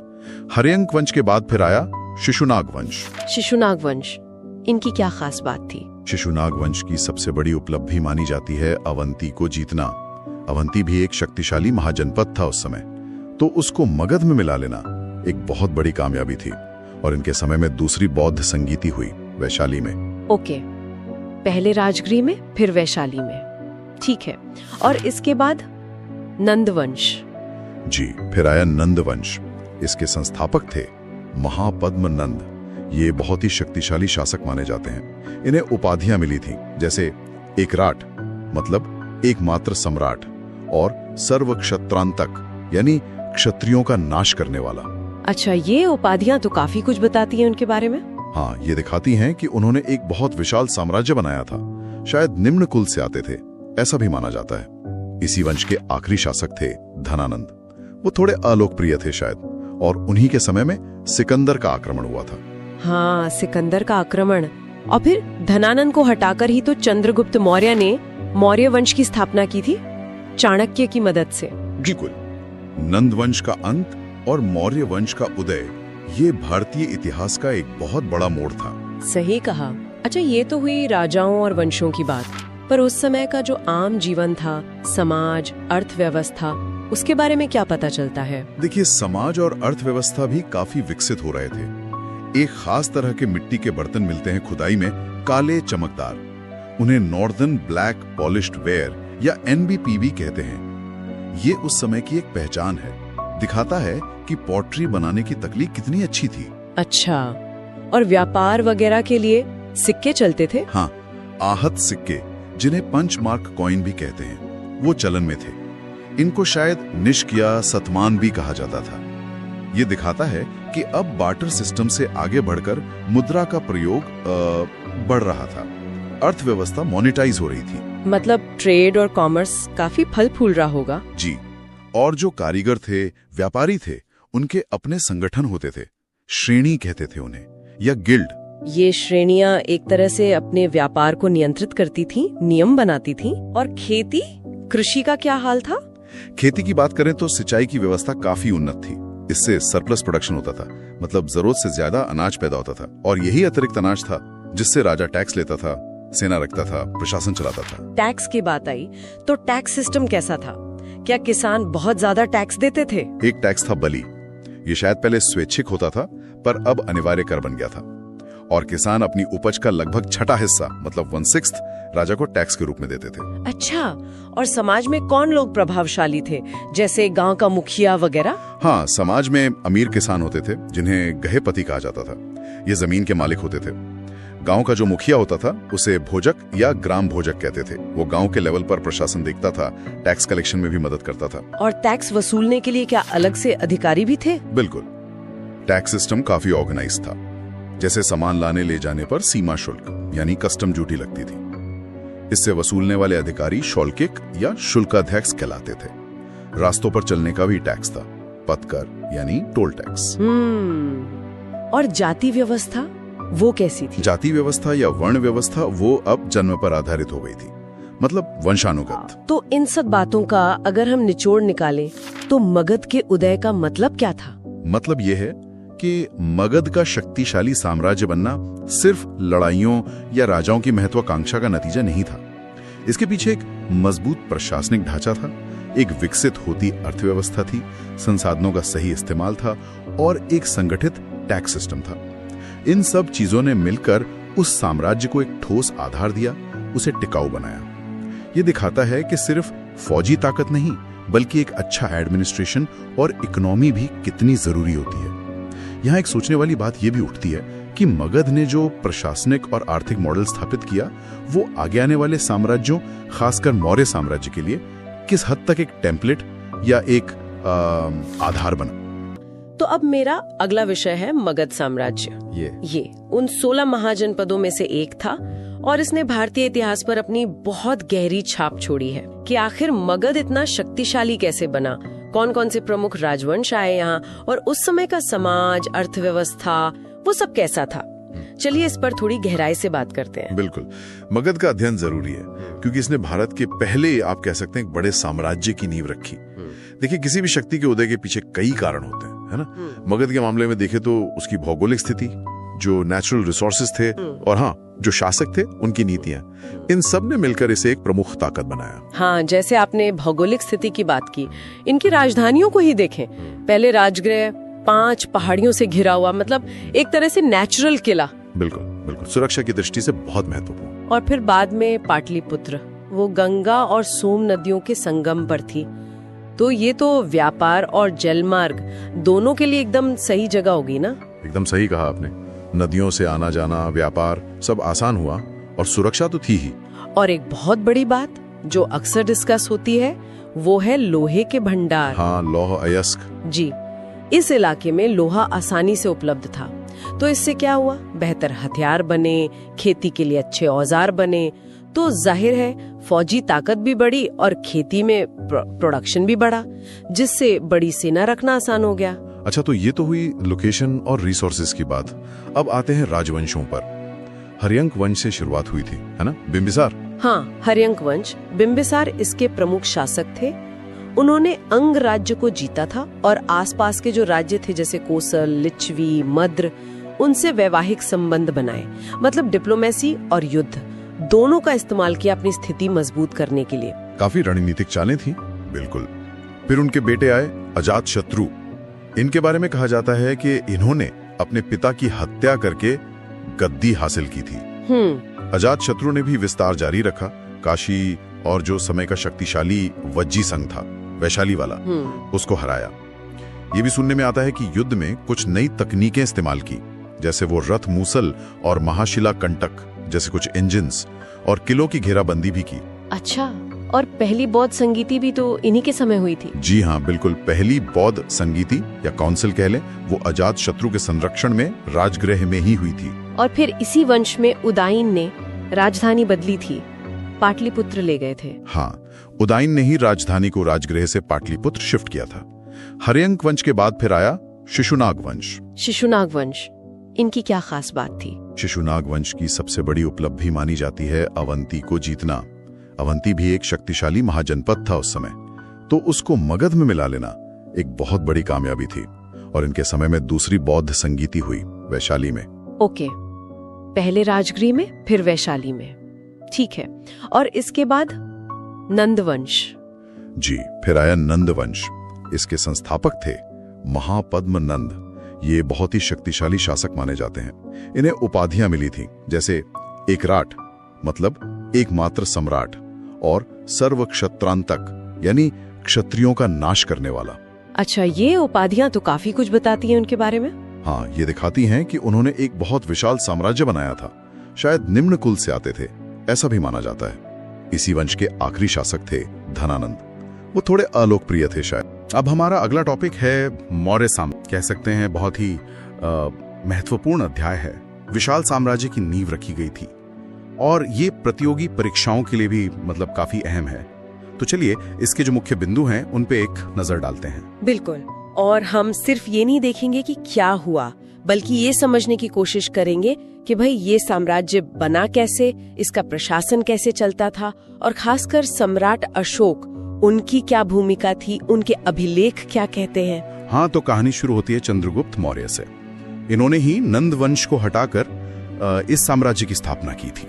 जी, और कहते हैं कि इसमें उनके गुरु और सलाहकार कौटिल्य या चाणक्य जिन्हें कहते हैं, उनका बहुत बड़ा हाथ था। उनकी रचना अर्थशास्त्र भी काफी प्रसिद्ध है। बिल्कुल, और उन्हीं के समय में वो यूनानी राजदूत मेगास्थनीज वो भी आए थे पाटलिपुत्र। उनकी किताब से भी हमें काफी कुछ पता चलता है उस समय का। अच्छा, फिर चंद्रगुप्त के बाद उनके बेटे बिंदुसार आए और फिर इतिहास के शायद सबसे जाने माने शासक सम्राट अशोक। हाँ, अशोक का समय तो बहुत ही खास है। खासकर कलिंग युद्ध के बाद जो बदलाव आया उनमें, उन्होंने लड़ाई छोड़ दी और धम्म अपनाया। ये धम्म क्या था वैसे? मतलब कोई धर्म था या कुछ और?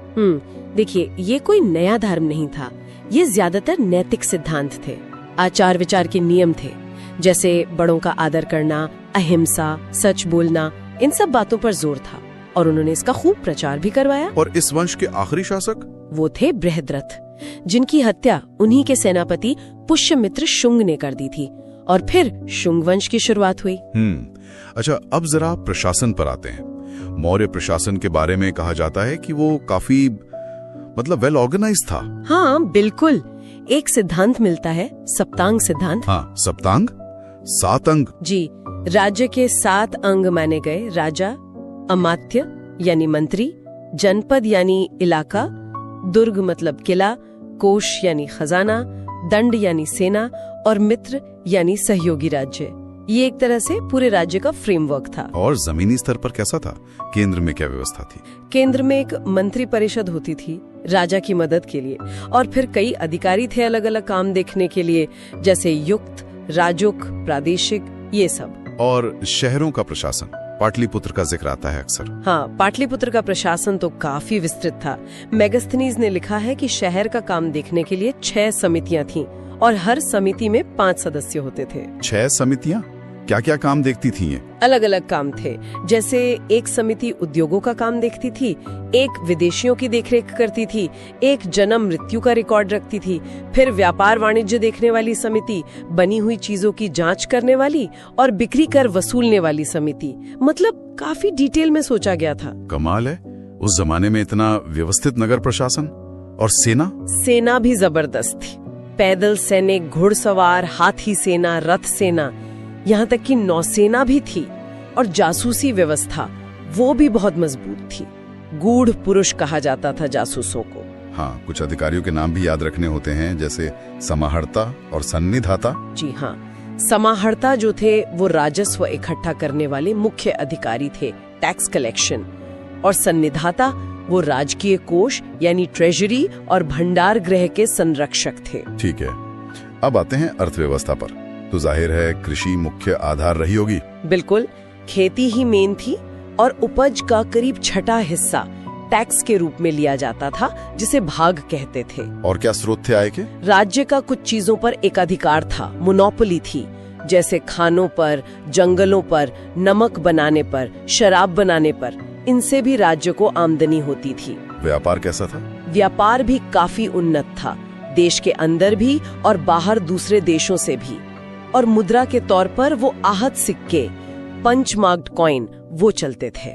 समाज की बात करें तो वर्ण व्यवस्था तो थी ही। हाँ, वर्ण व्यवस्था मौजूद थी, लेकिन मेगास्थनीज ने एक अलग तरह का वर्गीकरण किया है। उन्होंने काम के आधार पर समाज को 7 वर्गों में बांटा है, जैसे दार्शनिक, किसान, सैनिक, चरवाहे, कारीगर, निरीक्षक और मंत्री। अच्छा, काम के आधार पर? ये दिलचस्प है। और दास प्रथा? हाँ, दास प्रथा भी उस समय थी। चलिए, अब आते हैं अशोक पर और उनकी सबसे बड़ी विरासत जो मानी जाती है, उनके अभिलेख। बिल्कुल, ये अभिलेख तो कमाल के हैं। पत्थर के बड़े बड़े खंभों पर, चट्टानों पर, गुफाओं की दीवारों पर। सोचिए, पूरे साम्राज्य में फैले हुए। ये अपने आप में एक अनोखी चीज है कि कोई राजा अपनी बात सीधे अपनी प्रजा तक इस तरह पहुंचा रहा है। किस भाषा और लिपि में है यह अभिलेख? ज्यादातर अभिलेख प्राकृत भाषा में है, जो उस समय आम लोगों की भाषा थी। और लिपियों की बात करें तो सबसे ज्यादा ब्राह्मी लिपि का इस्तेमाल हुआ है, जो बाएं से दाएं लिखी जाती है। अच्छा। लेकिन उत्तर पश्चिम भारत में, जो आज पाकिस्तान अफगानिस्तान का इलाका है, वहाँ खरोष्ठी लिपि भी मिली है, जो दाएं से बाएं लिखी जाती थी। और अफगानिस्तान में तो यूनानी और अरामिक लिपियों में भी अभिलेख मिले हैं। यानी जहाँ जैसी जरूरत वैसी लिपि। जी हाँ, ये दिखाता है कि साम्राज्य कितना फैला हुआ था और वो स्थानीय भाषाओं, लिपियों का भी ध्यान रखते थे।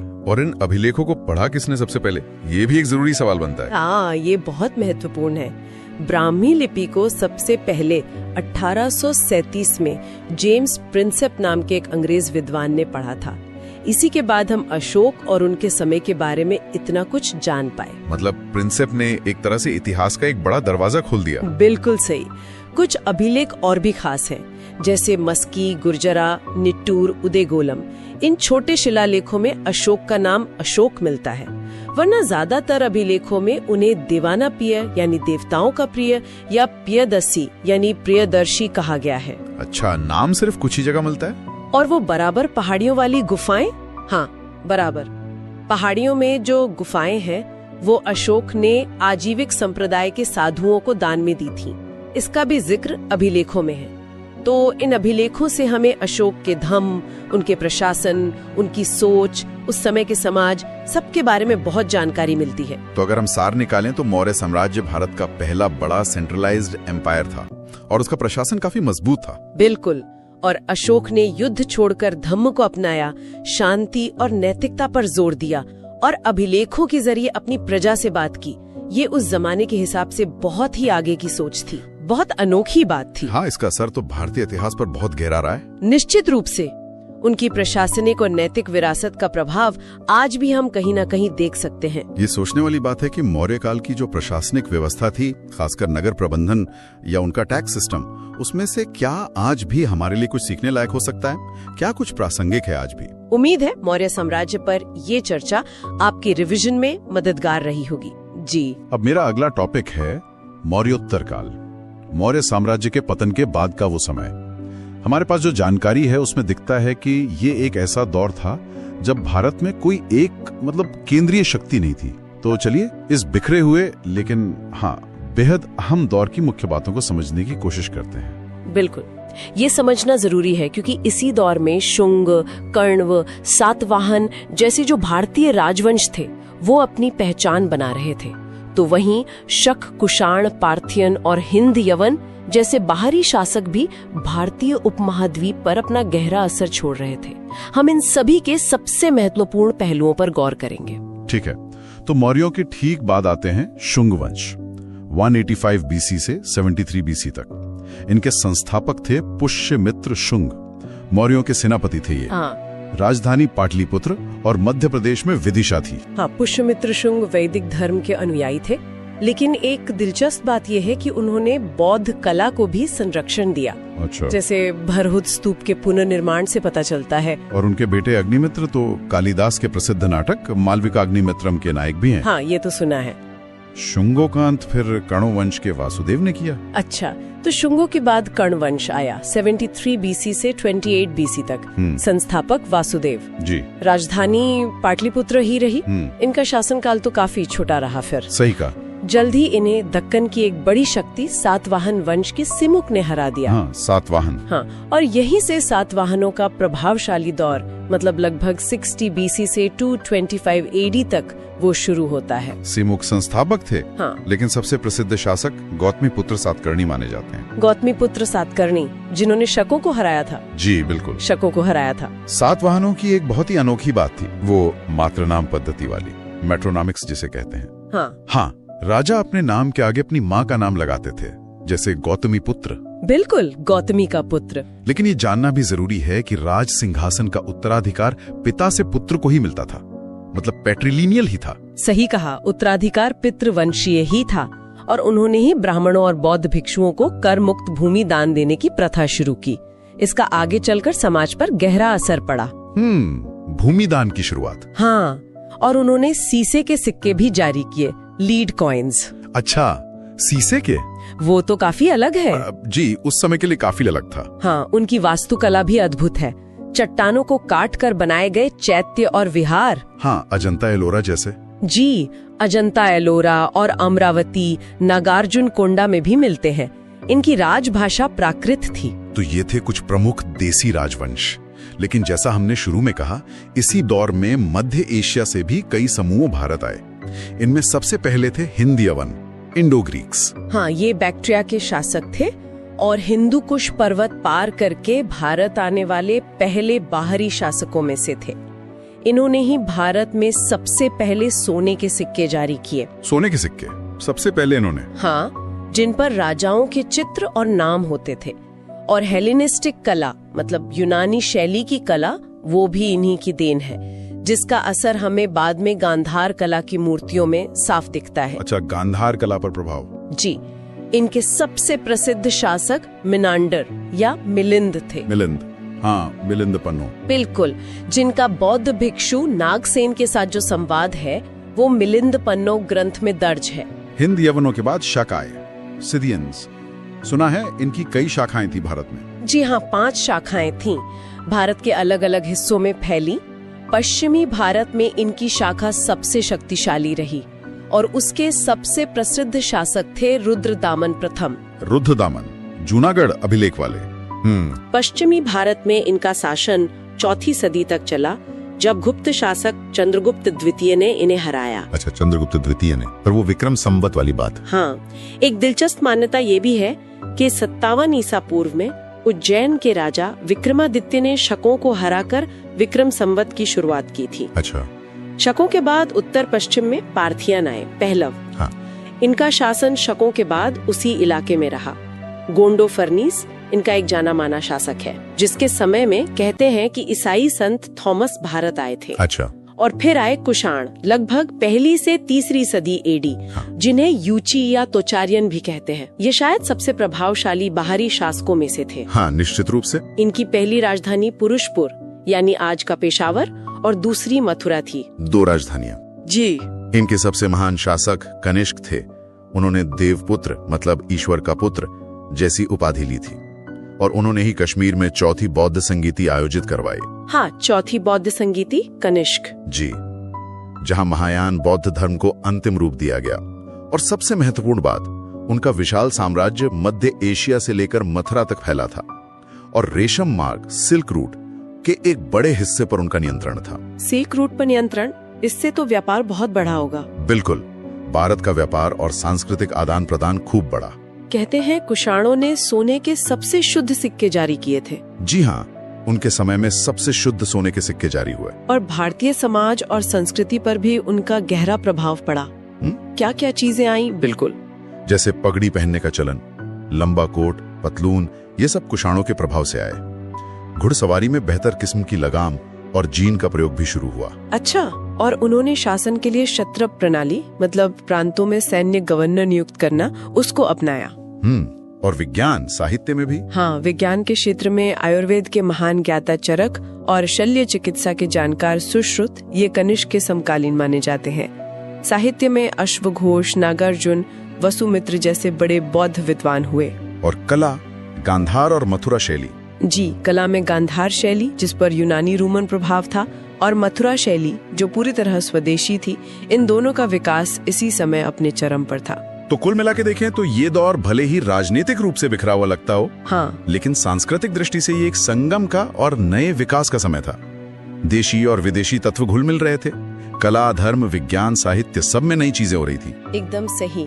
इस दौर का जो राजनीतिक बिखराव था और साथ ही साथ बाहरी दुनिया से जो संपर्क पड़ा, उसने भारतीय सभ्यता को एक नई दिशा दी। और ये समझना जरूरी है कि कैसे इन घटनाओं ने आगे चलकर गुप्त काल और उसके बाद की भारत की नींव रखी। हाँ, और सोचने वाली बात यह भी है कि क्या ये जो राजनीतिक अनेकता थी, इसी ने विभिन्न संस्कृतियों को फलने फूलने और आपस में मिलने का मौका दिया, जिससे वो एक मिलीजुली संस्कृति बनी, जिसे हम आज भारतीय संस्कृति कहते हैं। बाहरी शक्तियों के साथ ये जो गहन आदान प्रदान हुआ, इसने भारतीय पहचान को कितना बदला और कितना समृद्ध किया होगा, ये सोचने वाली बात है।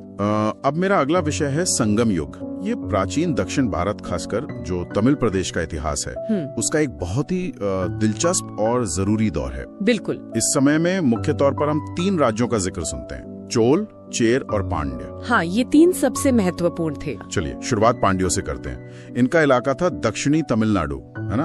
और मदुरै इनकी राजधानी। हाँ, मदुरै बहुत ही प्रसिद्ध शहर। और ये बात भी है कि यूनानी राजदूत मेगास्थनीज, उन्होंने भी पांड्यों का जिक्र किया है अपनी किताब में। अच्छा। और हाँ, पांड्य राज्य जो था वो मोतियों के लिए दुनिया भर में जाना जाता था। हाँ, मोती मैंने भी पढ़ा है। उनका रोम साम्राज्य के साथ जबरदस्त व्यापार था, खासकर ये जो कोरकई बंदरगाह था वहाँ से। कोरकई, हाँ। और इसका सबूत ये है कि उस इलाके में काफी रोमन सिक्के भी मिले हैं, तो ये उनकी आर्थिक ताकत दिखाता है। सही बात है। और एक और खास बात, पांड्य राजाओं ने ही तमिल कवियों की वो 3 बड़ी सभाएं, जिन्हें हम संगम कहते हैं, वो आयोजित करवाई थी। अच्छा, उन्हीं के संरक्षण में हुई ये सभाएं। समाज में भी कुछ अलग अलग वर्ग थे शायद। हाँ बिल्कुल।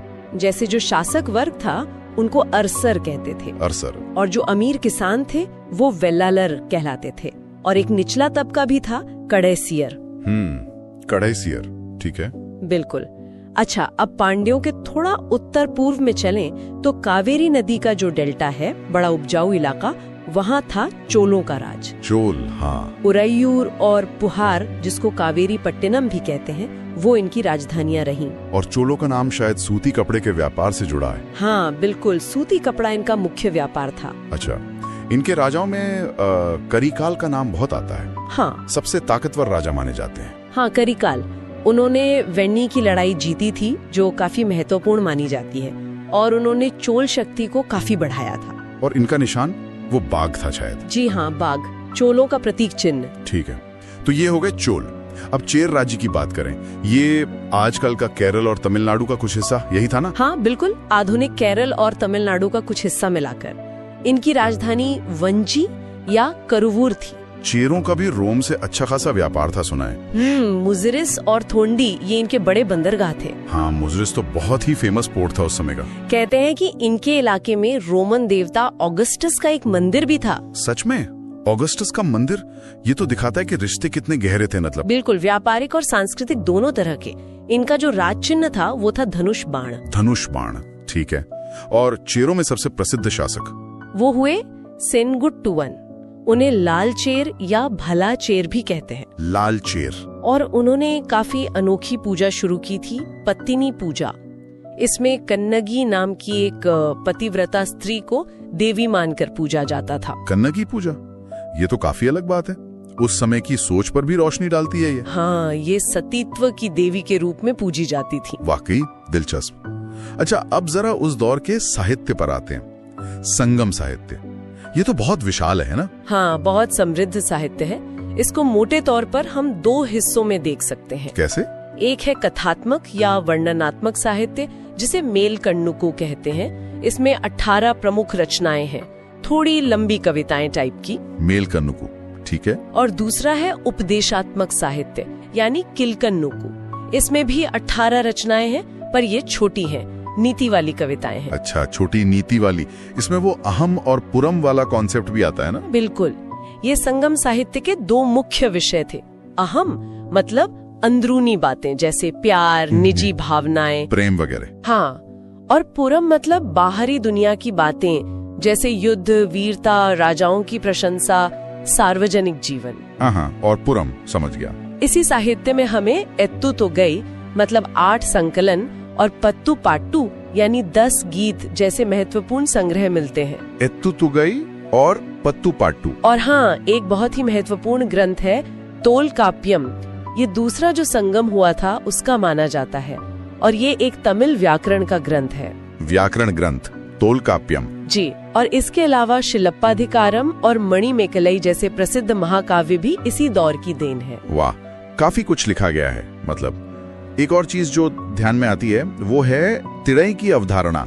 वो क्या थी? हाँ, ये बहुत खास है संगम युग की। तमिल प्रदेश को उन्होंने 5 अलग अलग भौगोलिक क्षेत्रों में बांटा था। 5 क्षेत्र? कौन कौन से? पहाड़ी इलाका था कुरिंजी, जंगल वाला मुल्लय, खेती वाली जमीन मरुतम, समुद्र तट नेतल और सूखा रेगिस्तानी जैसा इलाका पालय। कुरिंजी, मुल्लय, मरुथम, नेतल, पालय। भी कि वहाँ अहम की कविताएं ज्यादा होंगी या पुरम की, ये भी जुड़ा होता था। अच्छा, मतलब भूगोल का असर लोगों के जीवन और साहित्य पर भी था। बिल्कुल, इसने वहाँ के जीवन को बहुत गहराई से प्रभावित किया। और एक चीज, अशोक के शिलालेखों में भी तो इन राज्यों का जिक्र मिलता है ना? चोल, पांड्या, सत्यपुत्र और चेरपुत्र। हाँ बिल्कुल सही। अशोक के अभिलेखों में इन दक्षिणी राज्यों का उल्लेख है, जो दिखाता है कि ये उस समय कितने महत्वपूर्ण थे। ब्राह्मणों का भी उल्लेख मिलता है। तो अगर हम सार देखें तो संगम युग में दक्षिण भारत में एक काफी व्यवस्थित राजनीतिक ढांचा था, जिसमें ये 3 बड़े राज्य थे, चोल, चेर, पांड्य। व्यापार खासकर रोम के साथ बहुत उन्नत था, जिसने अर्थव्यवस्था को मजबूती दी। हाँ, वो रोमन सिक्कों वाली बात। जी। और सबसे बढ़कर इस युग ने हमें एक शानदार तमिल साहित्य दिया। ये संगम साहित्य उस समय के समाज, संस्कृति और लोगों की सोच को समझने का एक अनमोल खजाना है। बिल्कुल। तो श्रोताओं के लिए एक सवाल छोड़ जाते हैं सोचने को। संगम साहित्य की ये जो थीम है, अहम और पुरम या फिर वो कन्नगी पूजा जैसी अनोखी परंपराएं, ये उस दौर की जो उत्तर भारतीय संस्कृति थी उससे कितनी अलग लगती हैं, और ये फर्क दक्षिण भारत की अपनी एक विशिष्ट पहचान को कैसे दिखाते हैं, इस पर जरूर सोचिएगा। हाँ, ये एक अच्छा सवाल। अब मेरा अगला विषय है गुप्त काल। ये लगभग 310 ईस्वी से 540 ईस्वी तक का समय है। जी, गुप्त काल काफी महत्वपूर्ण दौर रहा है भारतीय इतिहास का। हाँ, तो हमारे पास जो जानकारी है उसके हिसाब से हम इसके खास शासकों, उनके काम, शासन और थोड़ी संस्कृति पर बात करेंगे। बिल्कुल, ताकि जो प्रतियोगी परीक्षाओं की तैयारी कर रहे हैं उनके लिए जरूरी बातें साफ हो जाएं। हाँ, मतलब श्रीगुप्त से शुरू करते हैं, फिर चंद्रगुप्त प्रथम, समुद्रगुप्त, चंद्रगुप्त द्वितीय और कुमारगुप्त प्रथम तक। ठीक है, तो शुरुआत श्रीगुप्त से हुई, जिन्हें महाराज की उपाधि मिली थी। वो संस्थापक थे। संस्थापक, लेकिन असली संस्थापक तो शायद चंद्रगुप्त प्रथम को मानते हैं, है ना? हाँ, ज्यादातर यही माना जाता है। उनकी उपाधि भी देखिए महाराजा धीराज थी। अच्छा, तो ये उपाधि बड़ी थी श्रीगुप्त से। जी, और इन्होंने ही 319 ईस्वी में गुप्त संवत की शुरुआत की, ऐसा माना जाता है। और वो लिच्छवी राजकुमारी कुमार देवी से विवाह, वो भी तो खास था। हाँ बिल्कुल, वो सिर्फ शादी नहीं थी, एक तरह का राजनीतिक गठबंधन था। इससे उनकी ताकत बढ़ी। और एक और बात, सोने के सिक्के, हाँ, वो इन्होंने शुरू किए थे। जी, ये पहले गुप्त शासक थे जिन्होंने सोने के सिक्के जारी किए। अच्छा, इनके बाद फिर समुद्रगुप्त आए 335 ईस्वी के आसपास। हाँ, समुद्रगुप्त, इनकी उपाधियां भी दिलचस्प है। कविराज, लिच्छवी दोहित्र। कविराज मतलब कविता भी करते थे। हाँ, कला प्रेमी भी थे। और लिच्छवी दोहित्र क्योंकि उनकी माँ कुमार देवी लिच्छवी राजकुमारी थी। ओह सही। और इनकी जानकारी का मुख्य स्रोत वो प्रयाग प्रशस्ति है, इलाहाबाद वाला स्तंभ लेख। बिल्कुल, उसी से उनकी विजयों का पता चलता है। जबरदस्त सेनापति थे वो। हाँ, मैंने पढ़ा है। उत्तर भारत मतलब आर्यावर्त के 9 राजा और दक्षिणापथ यानी दक्षिण भारत के 12 राजाओं को हराया। और वो जंगली इलाके 8वें राज्य भी। जी, उन्हें भी जीता। उनकी सैन्य पहुंच काफी वसी थी और उन्होंने कई तरह के सिक्के भी चलाए थे। कमाल है। अच्छा, फिर आते हैं चंद्रगुप्त द्वितीय 380 ईस्वी से। इनका नाम तो बहुत सुना है, विक्रमादित्य। हाँ, विक्रमादित्य, ये बहुत प्रसिद्ध उपाधि है इनकी। और भी उपाधियां थी, देवगुप्त, देवराज, देवश्री और शकारी। शकारी मतलब शकों को हराने वाले। जी हाँ। शकों का उन्मूलन इनकी एक बड़ी सैन्य उपलब्धि मानी जाती है। और इन्होंने भी विवाह संबंधों का इस्तेमाल किया था, है ना? बिल्कुल। नागराज कुमारी कुबेर नागा से खुद विवाह किया और अपनी बेटी प्रभावती गुप्त का विवाह वाकाटक नरेश रुद्रसेन द्वितीय से किया। दक्षिण में प्रभाव मजबूत हुआ इससे। बड़ी स्ट्रेटेजिक सोच थी। हाँ। और सबसे मशहूर बात, इनके दरबार में 9 रत्न थे। अरे वाह जी, 9 रत्न, जिनमें कालिदास, धन्वंतरी, वराह मिहिर, अमर सिंह जैसे दिग्गज शामिल थे। एक से बढ़कर एक विद्वान। क्या माहौल रहा होगा। अच्छा, इन्होंने चांदी के सिक्के भी शुरू किए, वो पहले नहीं थे? नहीं, पहले नहीं थे। चांदी के सिक्के चलाने वाले ये पहले गुप्त शासक थे। और वो चीनी यात्री फाहियान? फाहियान भी इन्हीं के समय भारत आया था। उसके विवरण से उस समय के समाज और जीवन के बारे में काफी कुछ पता चलता है। और उज्जैन को दूसरी राजधानी भी इन्होंने ही बनाया। जी, उज्जैन उस समय एक बड़ा व्यापारिक और सांस्कृतिक केंद्र बन गया था। इनके बाद आए कुमारगुप्त प्रथम, लगभग 415 ईस्वी में। हाँ, कुमारगुप्त प्रथम। इनका सबसे महत्वपूर्ण काम शायद नालंदा विश्वविद्यालय की स्थापना है। नालंदा, बिल्कुल। शिक्षा का इतना बड़ा केंद्र, ये तो बहुत बड़ी देन है। निश्चित रूप से।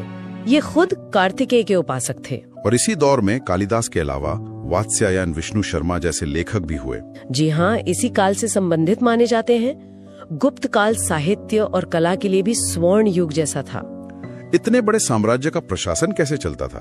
कोई खास व्यवस्था थी? हाँ, व्यवस्था काफी संगठित थी। पूरा साम्राज्य प्रांतों में बटा था, जिन्हें भुक्ति कहते थे। भुक्ति? अच्छा। और भुक्ति आगे जिलों यानी विषय में बटे होते थे।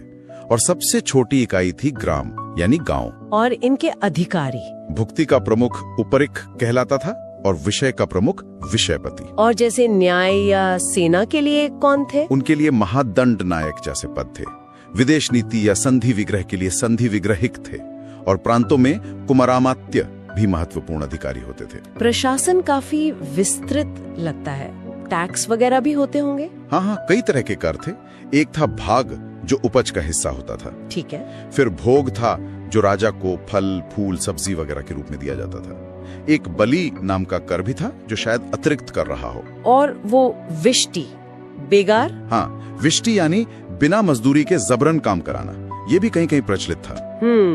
अब थोड़ी बात संस्कृति की।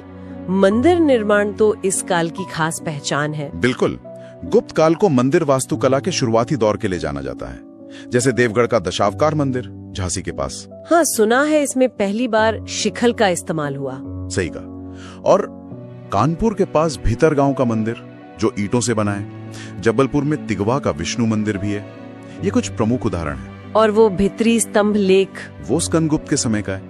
उससे भी उस समय की घटनाओं की जानकारी मिलती है। तो कुल मिलाकर गुप्त काल में हमने देखा चंद्रगुप्त प्रथम, समुद्रगुप्त, चंद्रगुप्त द्वितीय, कुमारगुप्त जैसे शासकों ने न सिर्फ साम्राज्य बढ़ाया, बल्कि प्रशासन को सुधारा, साहित्य, कला, विज्ञान, वास्तुकला, सबको बहुत बढ़ावा दिया। उपाधियां, नवरत्न, नालंदा, ये मंदिर वाकई एक अहम दौर था। जी, परीक्षाओं के नजरिए से तो ये सारे बिंदु बहुत महत्वपूर्ण हैं ही, वैसे भी भारतीय इतिहास को समझने के लिए जरूरी हैं। बिल्कुल।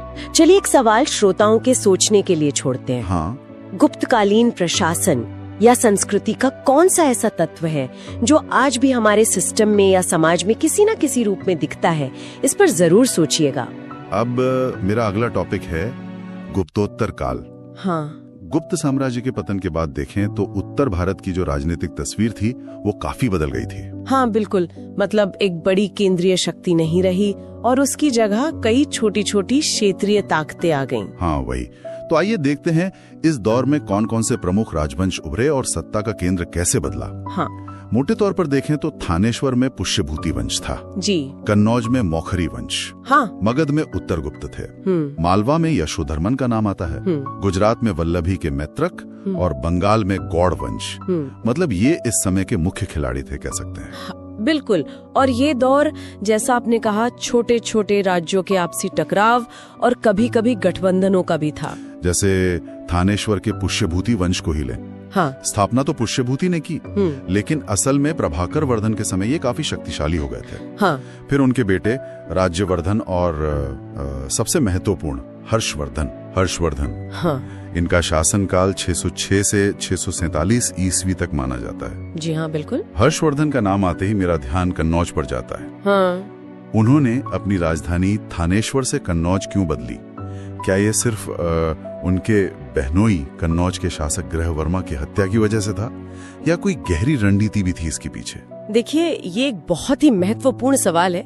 असल में ग्रहवर्मा, जो मौखरी वंश के थे और हर्ष की बहन राज्यश्री के पति थे, उनकी हत्या मालवा के देवगुप्त और बंगाल के गौड़ शासक शशांक ने मिलकर की थी। अच्छा। तो अपने भाई राज्यवर्धन की मृत्यु के बाद हर्षवर्धन ने कन्नौज को न सिर्फ बचाया बल्कि उसे अपनी राजधानी भी बना लिया। और देखिए, कन्नौज की जो भौगोलिक स्थिति थी ना, वो बहुत महत्वपूर्ण थी। हाँ, कैसे? वो गंगा के किनारे बसा था, उपजाऊ दोआब क्षेत्र में था, व्यापार के लिए, सैन्य नियंत्रण के लिए, मतलब दोनों ही नजरिए से ये एक आदर्श जगह थी। तो ये सिर्फ एक भावनात्मक फैसला नहीं था। तो मतलब एक सोचा समझा रणनीतिक कदम था ये। हाँ बिल्कुल, एक रणनीतिक कदम। और इसी वजह से कन्नौज का महत्व बहुत बढ़ गया इस दौर में। इसी दौर के बारे में हमें काफी जानकारी वो बाणभट्ट की रचनाओं और चीनी यात्री हुएनसैंग के विवरणों से मिलती है ना? हाँ बिल्कुल सही। बाणभट्ट तो हर्ष के दरबारी कवि थे और हुएनसांग ने हर्ष के शासनकाल में ही भारत की यात्रा की थी और काफी विस्तार से यहाँ के बारे में लिखा। सुना है हर्ष खुद भी काफी विद्वान और कला प्रेमी थे। जी हाँ, उन्होंने प्रयाग और कन्नौज में विशाल धर्म सभाएं भी आयोजित करवाईं। उन्हें उपाधियां भी मिली थीं, जैसे शिलादित्य। हाँ, शिलादित्य मतलब गुणों का सूर्य। हाँ, और सकलोत्तरा पथनाथ, जिसका मतलब है समस्त उत्तरी क्षेत्र का स्वामी। और ये भी कहा जाता है कि उन्होंने खुद प्रियदर्शिका, रत्नावली और नागानंद जैसे संस्कृत नाटक लिखे। अच्छा। हालांकि कुछ इतिहासकार मानते हैं कि शायद ये उनके दरबार के किसी कवि ने उनके नाम से लिखे होंगे, पर फिर भी कला और साहित्य को संरक्षण तो था ही। और कन्नौज के मौखरी वंश की बात करें जिनका जिक्र भी आया, ग्रहवर्मा तो वहीं के थे। हाँ, मौखरी वंश कन्नौज में पहले से स्थापित था। इसमें हरे वर्मा, ईशान वर्मा और फिर ग्रहवर्मा जैसे शासक हुए। और जैसा हमने बात की, इनका पुष्यभूति वंश से वैवाहिक संबंध बना, जो उस समय की राजनीति में आम बात थी। ठीक। और उधर मगध में उत्तर गुप्त वंश का क्या हाल था? मगध में उत्तर गुप्त वंश के शासक थे, जैसे कृष्णगुप्त, देवगुप्त। इनके मौखरी और पुष्यभूति वंशों से रिश्ते मतलब कभी दोस्ताना रहते थे तो कभी दुश्मनी वाले, ये बदलता रहता था। अच्छा। मालवा में भी एक शक्तिशाली शासक का नाम आता है, यशोधर्मन। हाँ, यशोधर्मन। इनका समय लगभग 530 ईस्वी के आसपास का माना जाता है। इनका जिक्र मिलता है मंदसौर अभिलेख में। हाँ, मंदसौर अभिलेख जी, जो इस काल की जानकारी का एक अहम स्रोत है। यशोधर्मन को श्रेय दिया जाता है हूण शासक मेहर कुल को हराने का। अरे हाँ, हूण, जिन्होंने गुप्त साम्राज्य को कमजोर करने में बड़ी भूमिका निभाई थी। बिल्कुल। तो यशोधर्मन का उनको हराना एक बड़ी उपलब्धि थी। और पश्चिम में गुजरात की तरफ वल्लभी के मैत्रक वंश का क्या महत्व था? मैंने सुना है वल्लभी सिर्फ राजधानी नहीं थी, है ना? हाँ, बिल्कुल सही सुना है।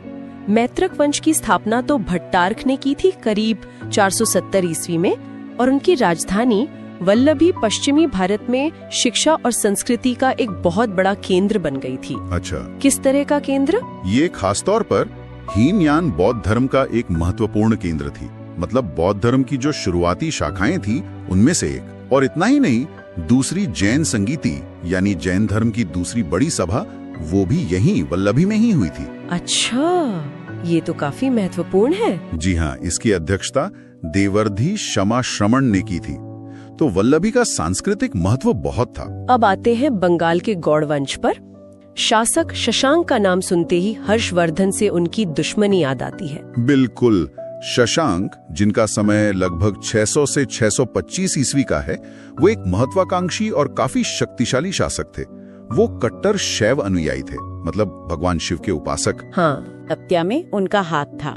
उन पर यह भी आरोप है कि उन्होंने बोध गया में उस पवित्र बोधि वृक्ष को कटवा दिया था जिसके नीचे बुद्ध को ज्ञान प्राप्त हुआ था। ओहो, तो फिर तो बौद्ध अनुयायियों में उनके प्रति काफी नाराजगी रही होगी। जाहिर सी बात है, उनके इस कदम की काफी आलोचना हुई। तो ये साफ दिख रहा है कि गुप्तों के बाद जो पाटलिपुत्र का पुराना गौरव था वो शायद कम हो रहा था। हाँ, और सत्ता का नया केंद्र अब कन्नौज बनता जा रहा था। हाँ बिल्कुल। और कन्नौज पर कब्जा करने के लिए ही आगे चलकर 3 बड़ी शक्तियों के बीच एक लंबा संघर्ष चला। पूर्व से पाल, पश्चिम से गुर्जर प्रतिहार और दक्षिण से राष्ट्रकूट। हाँ, इसे ही त्रिपक्षीय संघर्ष कहते हैं ना? जी वही।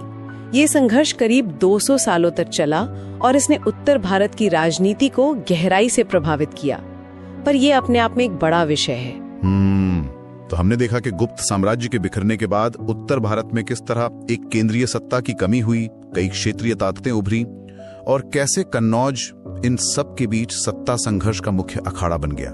यहाँ एक सोचने वाली बात ये भी है कि इस दौर की जो राजनीतिक अस्थिरता थी, जो एक तरह का विकेंद्रीकरण था, और जिस तरह ये क्षेत्रीय शक्तियां उभरी, उसने आने वाले मध्यकालीन भारत की सामाजिक और राजनीतिक व्यवस्था की नींव किस तरह रखी होगी। ये ताकतें और इनके आपसी संघर्ष, ये सब मिलकर भविष्य के भारत को कैसे आकार दे रहे थे। बिल्कुल, ये सोचने वाला बिंदु है। खैर, आज की चर्चा यहीं समाप्त करते हैं। उम्मीद है आपको गुप्तोत्तर काल के इस महत्वपूर्ण दौर के बारे में उपयोगी जानकारियां मिली होंगी। अगर आपको ये पॉडकास्ट पसंद आया हो तो एसएससी गुरु टॉक्स को लाइक, शेयर और सब्सक्राइब जरूर करें और इसे अपने दोस्तों के साथ भी शेयर करें। जय हिंद,